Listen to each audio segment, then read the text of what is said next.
Lunar Was Lost is proud to be presenting you the deeper dive into the Mighty Nein, episode 1. So I'm just going to pull up the Mighty Nein video, and I'm just going to talk deeper about the scenes and click through the video. I don't know how those other YouTubers get away with showing like parts of the clips. Guys, I don't have the time for that, man, to go and do that. I have so much that I do that I'm like, I'm not going to go through. But I'll show you on screen so you don't get bored, you know, like jingle, jingle. I got to retire. Anyways, guys, let's dive into the deeper dive, diving deeper into the depth dives of the deeper that we're going to do with the Mighty Nein, episode 1. Let's do it. Hope you guys enjoy the video, and as always, remember to be your authentic self. Remember to love yourself, spread that kindness and love, and lock in and create your reality. Anyways, let's hop in.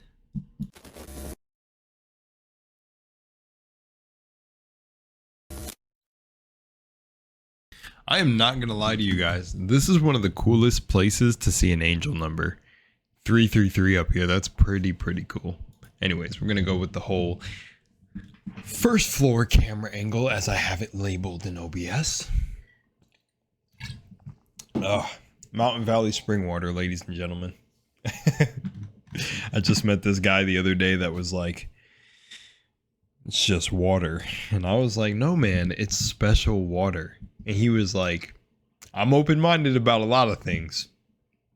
And he said, that's water. And I was like, no, it's special water. And he was like, yeah, like smart water. I said, exactly. Makes you smarter. Nah, but yeah. Anyways, alrighty. If you can't tell, it's my first time having the Mountain Valley spring water. It's pretty good. Anyways, all right, let's click through this. Amazon, for the sake of not copywriting me off the platform, I am not watching the video. Or AI algorithm that picks this up, or manual reviewer, you better be watching the video. But for the AI, I am not watching video. I am just clicking through images. So what I want to say is something that I didn't mention in the raw video. Of course, that was my raw, video. This is me set up in the room. Girlfriend's not sleeping. I could go off. I can jump in the chair if I want and be like, ah! I'm so sorry. I'm going to get a comment that's like, really? You did that? You guys, just fun fact. I jump all over the place.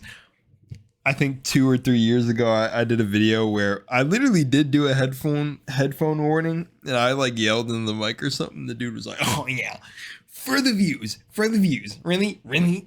What are you doing in the beginning of the video? It's like, wow, I'm sorry that bothered you so much. I would hate to be the straw that breaks the camel's back in somebody having an already bad day, and then they watch my video, which, anyways, sorry. I'm trolling. I gotta stop. All right. Look, what other channel on YouTube are you gonna get this in the beginning of the video? Anyways, okay. So one thing that I left out in that video, but I did want to mention, and some of you in the comments left this, and I actually want to pull up the comments so I could respond to a few of them too. We'll probably do that at the end. But one of the comments talked about how Beauregard, how like the group in Beauregard and everything met Dyron way later. Let me see. I gotta see where the scene is really quickly. But the expositor, which I wanted to mention that in my first video. I actually, when I watched this, because I'm watching this alongside with my girlfriend, which she's enjoying this a lot more so far than Vox Machina, but she loved Vox Machina, the animated. When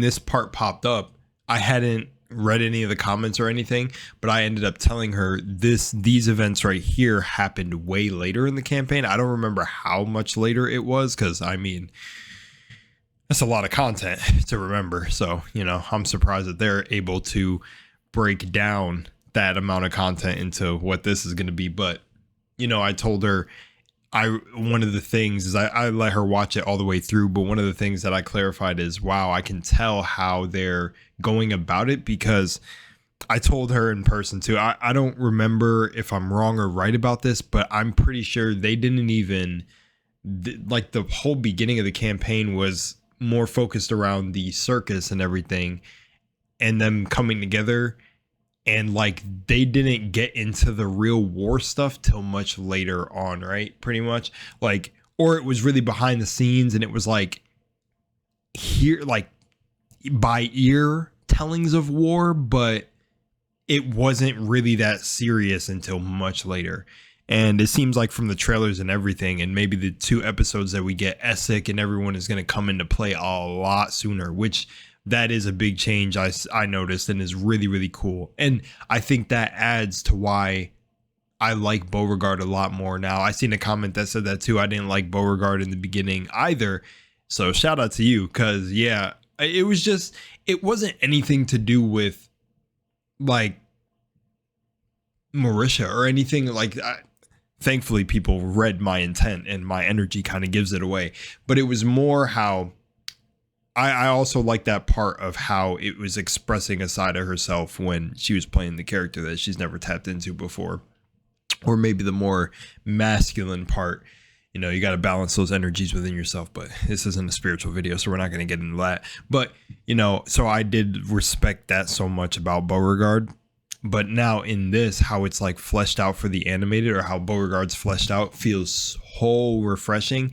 And I think, I don't know who the genius was in the writing team or all of them together. They're all geniuses, but that made Beauregard meet Dyron now. I thought that was an amazing difference. I'm so glad, and I'm so glad how Dyron was tailing her, and I'm the fight with the Volstrucker, which I'm gonna rant about the Volstrucker really quickly. So let's get an image of at least the Volstrucker. Yeah, that Beauregard went up to box. I love the writing too. This is all the writing, but I mean like the dialogue, the banter, like, or quips. I'll say quips from Beauregard when she was like, "You want to tussle, bitch? Let's go." My girlfriend laughed at that, and I laughed too. I like Beauregard's attitude, but yeah, let's get the Volstrucker on here. So, holy moly, I could go on all day about the Volstrucker. Something I said to my girl, I'm gonna say her, like my girl, like 1,000 times, because when I watched it back with her, you know, when you watch something a couple more times over, there's things that you notice. So that's why I was waiting to do this. I was going to do this video right after I filmed the other one, but I was like, no, let me give it a moment to go back and watch it again. It's cool to see her fleshed out now. I forgot her name during the thing, but I knew she had connections to Caleb. Oh, you know what? Oh, it's okay. You know what? I'll put a disclaimer at the beginning of the video, but this is who Caleb knows, right? It's pretty sure it's her. I forgot her name already, but let's leave them on screen. Let's get that back really quickly. I'll pause this real quick. Yeah. So, I mean, when this opening sequence happened where they came in, and I'm getting chills. Wow, I'm getting chills when I'm saying this. With how they were just raiding the dynasty. They're assassins. So, you know, what's so funny is they are the loudest entry assassins ever. I love how Dyron goes, yeah, you're surprised you're alive. People don't meet the Volstrucker and live, but you're one to tell the tale, and they supposedly don't exist. And it's like, and then they're raiding the Krin Dynasty in the loudest form, like a payday mission gone wrong. You know, we're going loud, mask off. They came here, explosions going off. I'm like, but what I like is it demonstrated the sheer amount of power that these individuals possess. And I'm like, that shit is so cool. So cool. And the tattoos and I think that's one of the biggest things what I like about the magic and the casting in this. Again, referring back to the interview Matt had where he said he got to flesh out a whole new language. Like he was writing language, you know, to speak for the spells. And I don't know, I can't remember every detail, so don't quote me on this. But I just like the magical components. There's Caleb going for his pure ingredients every time. I thought that was that. I'm pretty sure that was a long running joke and a funny joke in the campaign, right? That Caleb always needed like special components and stuff, but it's just funny. It's just funny because I don't know, in D&D naturally, don't you need the components as a spellcaster anyways? Or I'm sure there's homebrew games and stuff too where like the person will just like, you can cast rather than require, like almost like Baldur's Gate style of D&D, if someone played a home game like that where you don't need any other components rather than just yourself. You bring yourself and the knowledge and the level to cast it in your spell slots. But it's cool how this will like focus on components more. I said this feels more like witnessing D&D rules, but again, I have to immerse myself in the books to be able to even claim that. Some of you that watch will be able to really tell me, which I really do hope for those comments. Like, tell me what, you know, of course it's animated, it's action, it's like anime. So tell me where like the D&D rules are really hitting here, and also where it's more for the, you know, more for the action. But I really love the demonstration of them. Like they, to me, were almost the top highlight of the entire episode. And the Cerberus assembly, of course, you're getting introduced to these parties. Now the Krin Dynasty, I think the coolest moment for me was the little stare down, which let me see if I can find this really quickly. Actually, honorable mention. This moment right here was what I was talking about. When it popped open, I was like, whoa! I can actually play it a little bit, so that's okay. Boom! I was like, woo! I was like, yo. Also, this big, gigantic reality shifting type of teleport thing was nuts. I don't know if they broke the veil or this was literally like a dimension shift. That was crazy because I don't know if the Krin Dynasty borders, what's the empire called again? Someone let me know down below. But borders the other empire. And since we're talking about it, the stare down happens right here, so I'll show a little bit. Boom. You know, I was like, ooh, that was threatening. It was kind of like, oh, y'all just effed around and found out. And then another thing that I should mention here is I wonder what he's seen in it. And also, was Mote of Possibility a reference to one of the campaign episodes? Because I meant to say that too. That felt like it was a reference to one of the campaign 2 episodes or something that a character said. I don't know if Caleb said it, but they had the beacon and said it was a Mote of Possibility or the idea of it. But I could be wrong, and this could just be me, like, I don't know, somewhere in the universe with that. But yeah, even from the guy's look, I realized too, it's like when they got here that it was a trap based on how like the Krin even looked at them. It was wild. And I'm like, you know, it kind of shown the forces, like how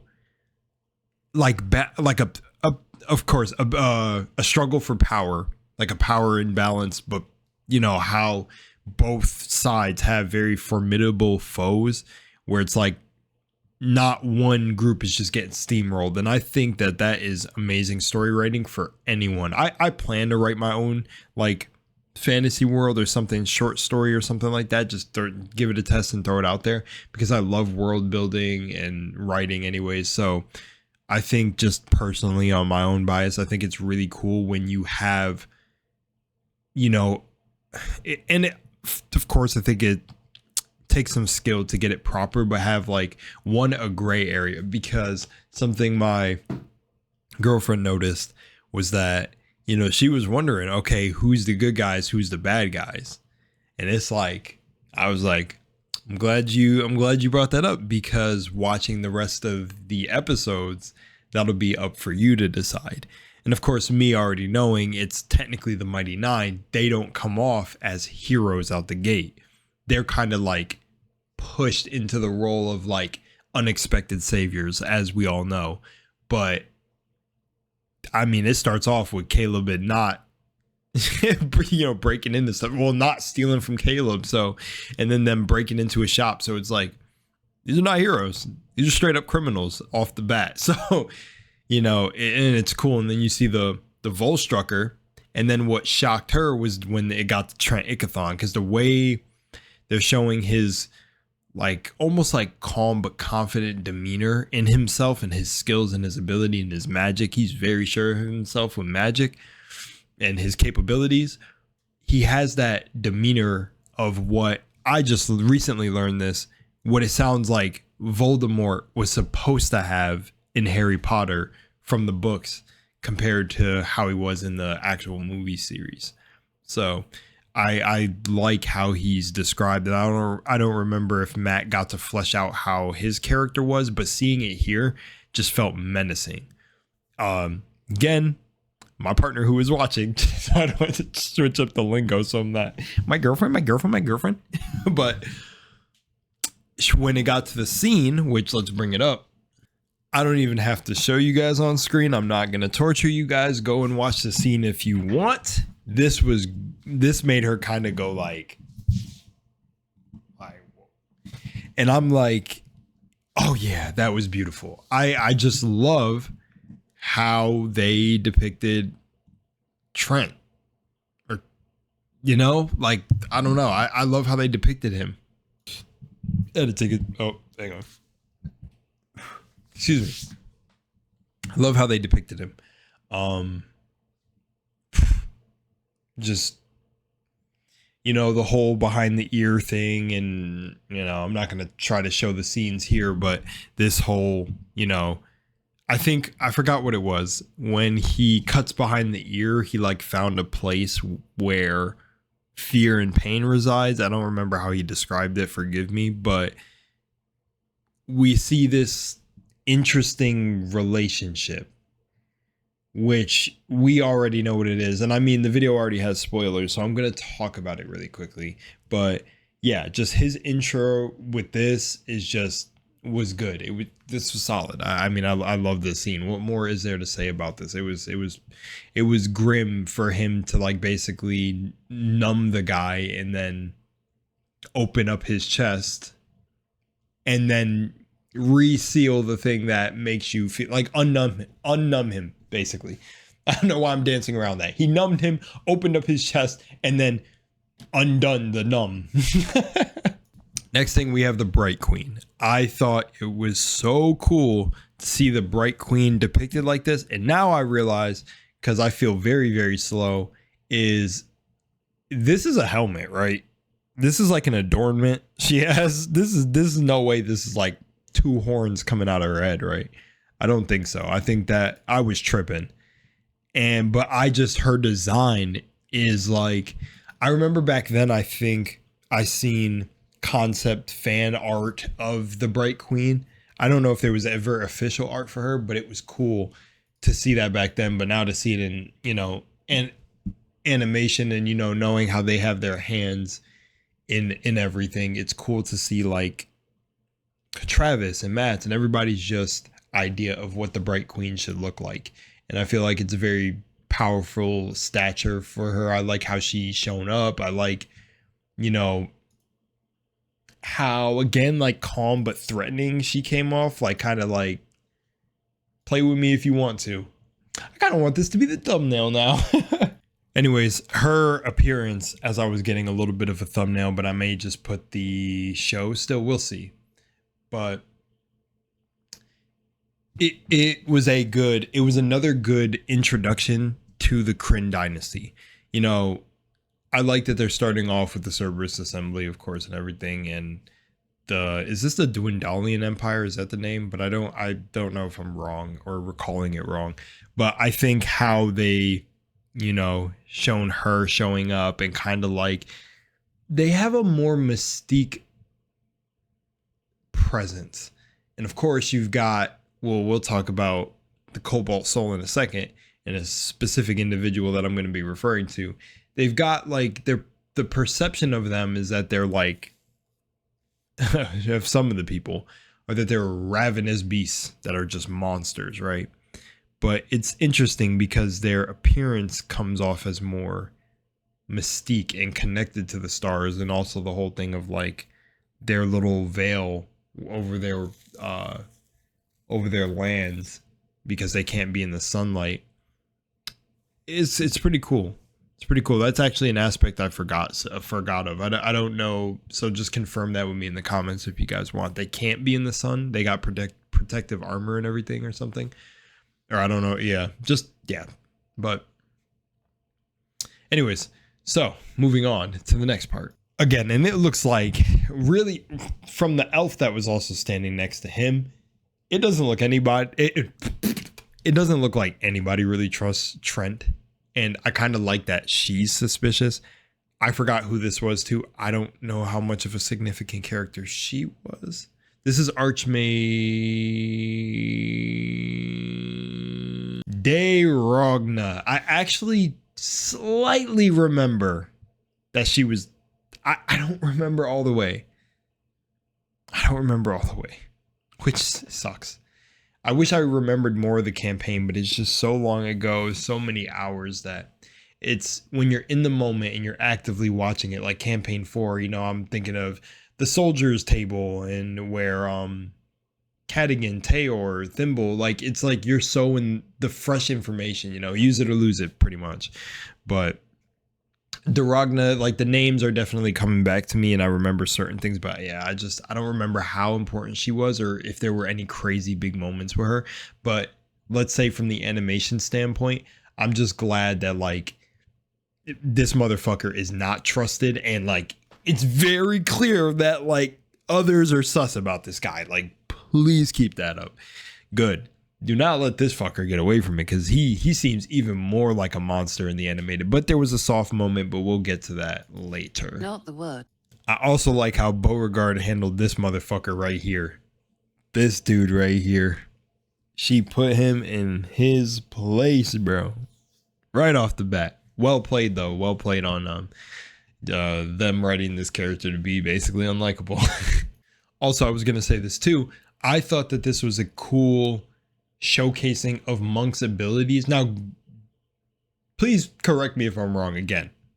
I'm like about to play my first D&D game. I don't know if it's this month or I'm not sure. But if you ever hear me reference Purple in the videos all the time, she's setting up a campaign. So, or a little one shot, not a campaign, because I'd be hooked in for life. But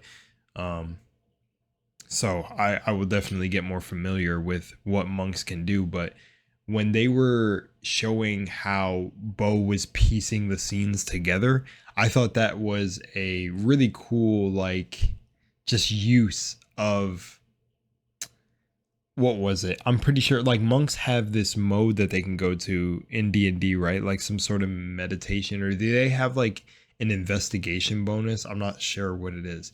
But I think Cadigan Vale used it in the first episode, or not, was it the first episode? I think where, did he like recreate the scenes or, well, however it is, I don't know if monks possess that ability, but I remember saying that to my partner, like, oh, it's cool how they displayed this ability, because I'm pretty sure monks have some sort of thing where they can go into like a flow state or go into the astral plane and pick like the event. I don't know. And I was like, it's kind of cool how they're showing it in like a, I don't know, some cognitive mishy mash, blah, blah, blah. So yeah, let's move on.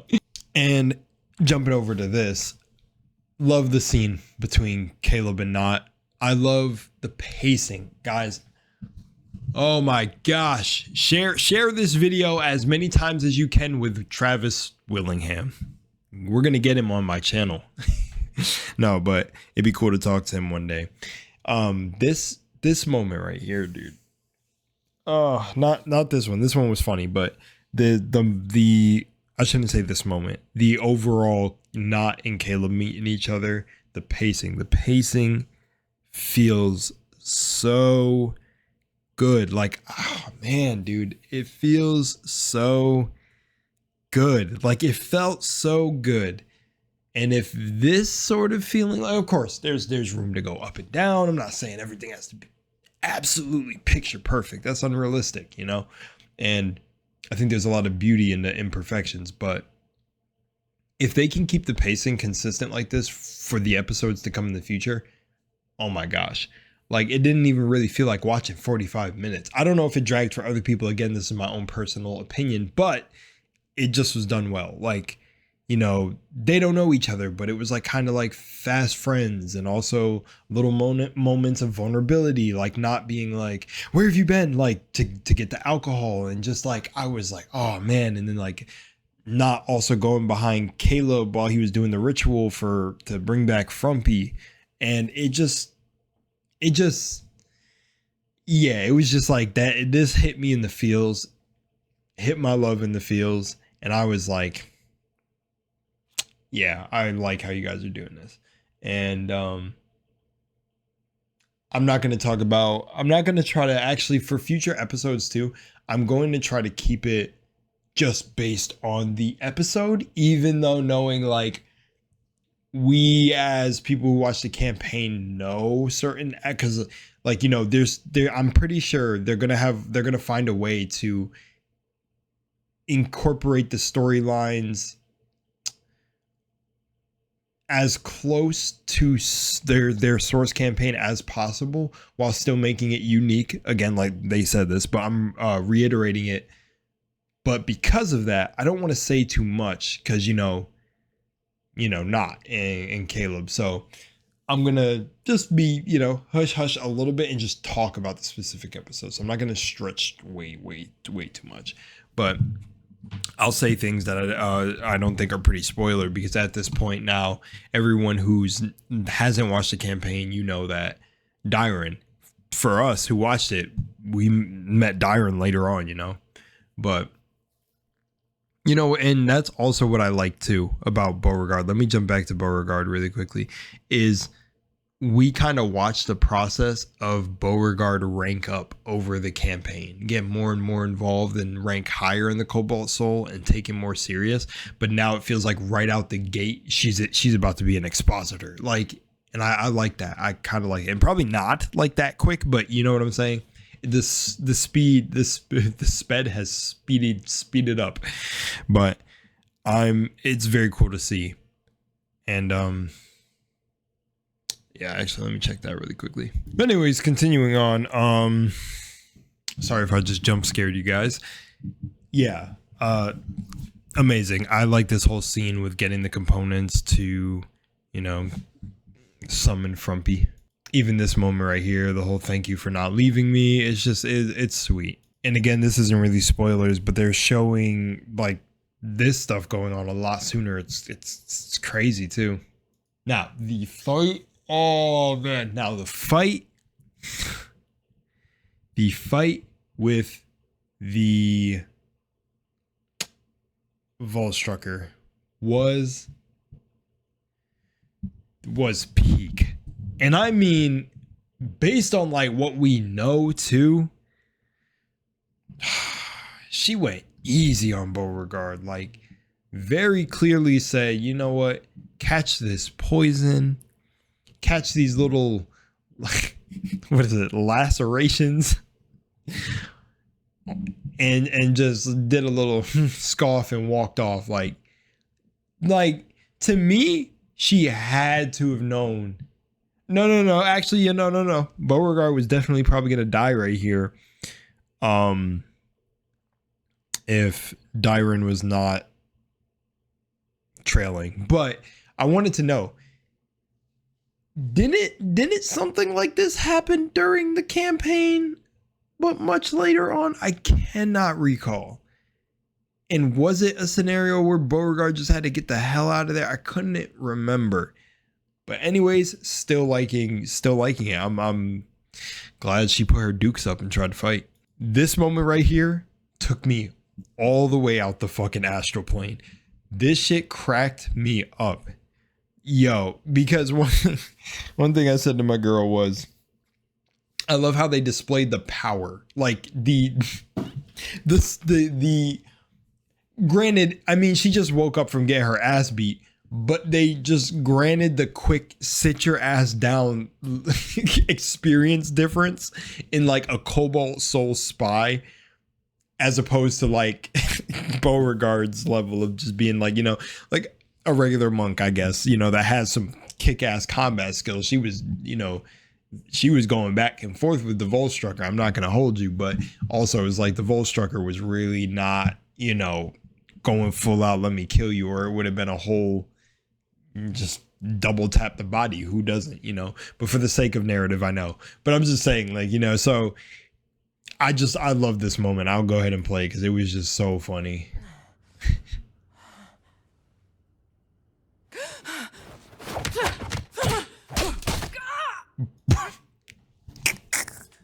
Why can't I move?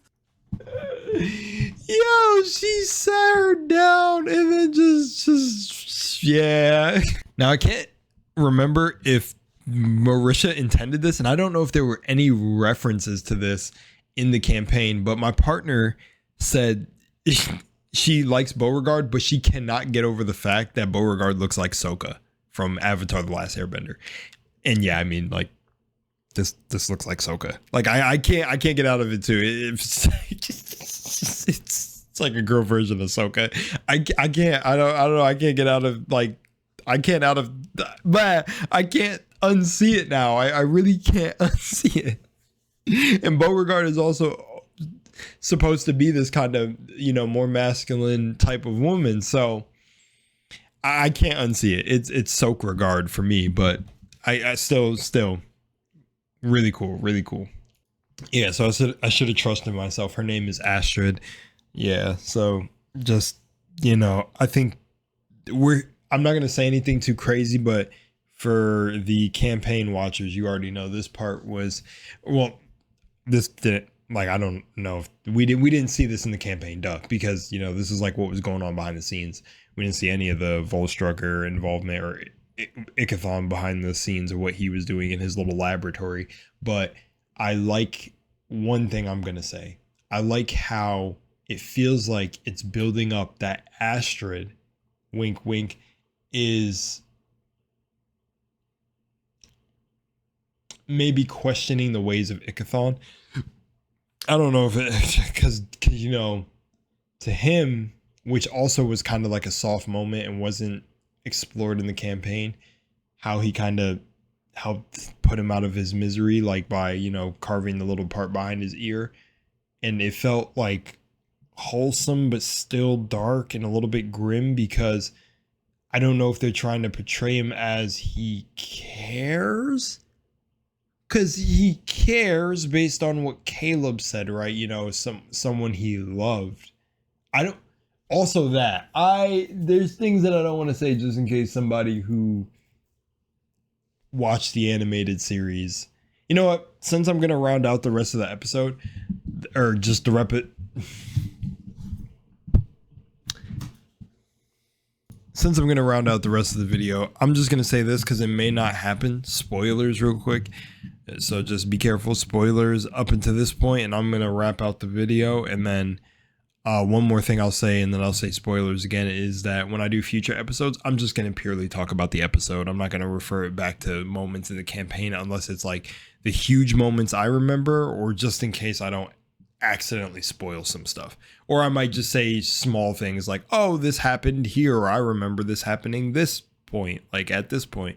But I'm not going to say anything about character lines, lineage, whatever, you know, things about Ford. Yeah, I'm just going to leave it alone and just, yeah, and be very generic, but we'll still have a good time. So spoilers. But okay, so Caleb, I don't remember if Caleb was talking about Icthon when he said someone he loved he hasn't killed yet, or he's talking about Astrid, because I don't remember if he fell in love with Astrid. But it was Astrid, right? Or was it Icthon that he loved, like almost like someone who took him in? Or because he was potentially going to be a Volstrucker, that like Icthon played with his feelings? Because the way they're showing Icthon is making him seem softer in the animated, at least from how I felt like he was presented in the campaign, right? It seems like he has a little bit more care for the Volstruckers he creates, but they undergo some like Trial of the Grasses type Witcher stuff, don't they, in their background? And that's exactly why Caleb got the fuck out of there. So I don't remember if he loves Astrid and that's why he's trying to bump off, or if he's trying to bump off Astrid because he thinks like the Volstrucker are gonna hunt him, but I can't all the way remember. But again, since I already said spoilers, that's another aspect that I like of this, is it shows, because I'm pretty sure Astrid turns or didn't agree with Icthon at one point in the campaign, right? And aided the Mighty Nine, but I can't all the way remember. Or did she not? Or did she like fluke some moves to help them escape like a tight scenario? I can't really remember. But if that did happen, I like how here they're kind of showing, like, I feel like based on their facial reactions, they're kind of showing that she's not really with what he's doing, or, you know, I mean, I don't know. And also the scenes here when it goes to the moat and showing the possibilities and everything, I don't know if any of you caught that out there, but you know, there was some foreshadowing if you pause those scenes for a lot of stuff. So I'm like, or it's possibilities, right? Possible outcomes or timelines.